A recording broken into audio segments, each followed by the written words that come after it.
விடுதலை சிறுத்தைகள் கட்சியின் தலைவர் திருமாவளவன் ஆட்சி அதிகாரத்தில் கூட்டணி கட்சிகளுக்கும் பங்கு வேண்டும் என்று வலியுறுத்தி வருகிறார். இந்த விவகாரம் பெரும் விவாதமாக மாறிய நிலையில் தமிழக வெற்றிக் கழகம் என்ற அரசியல் கட்சியினை ஆரம்பித்த நடிகர் விஜய் கூட்டணி கட்சிகளுக்கு ஆட்சி அதிகாரத்தில் பங்கு உண்டு என்று அறிவித்ததால் இந்த விவகாரம் மேலும் சூடுபிடித்திருக்கிறது. இந்த நிலையில் திண்டுக்கல் மாவட்டத்தில் தனியார் திருமண மண்டப நிகழ்ச்சி ஒன்றில் தொல் திருமாவளவன் கலந்து கொண்டு பேசினார். அவர் பேசும்போது, எனக்கு முதலமைச்சர் ஆக வேண்டும் என்ற கனவு இருக்கிறது என்றார். அதாவது கடந்த 20 வருடங்களுக்கு முன்பாக பத்திரிகையாளர்கள் நீங்கள் எப்போது முதலமைச்சர் ஆவீர்கள் என்ற கேள்வியை சுட்டிக்காட்டிய அவர், எனக்கும் முதலமைச்சர் ஆக வேண்டும் என்ற கனவு இருக்கிறது என்று பேட்டியளித்தேன்.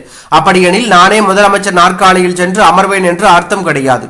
எளிய மக்களும் அதிகாரத்திற்கு வர வேண்டும் என்பதுதான் அதற்கான அர்த்தம். இன்று நாம் அதற்கான முதல் புள்ளியை வைத்திருக்கும் நிலையில் கோலம் போடுவதற்கு இன்னும் காலங்கள் இருக்கிறது. அதன் பிறகு அரசியல் கட்சியை தொடங்கியவுடன் ஆட்சிக்கு வந்துவிட முடியாது. கட்சி தொடங்கியவுடன் பலர் ஆட்சிக்கு வர விரும்புகிறார்கள். தவிர்க்க முடியாத சக்தியாக அரசியலில் விசிக வளர்ந்து வருகிறது என்று கூறினார். மேலும் எனக்கு முதலமைச்சராக வேண்டும் என்ற கனவு இருக்கிறது என்று திருமாவளவன் கூறியது அரசியல் வட்டாரத்தில் பெரும் பரபரப்பையும் அதிர்ச்சியும் ஏற்படுத்தி உள்ளது.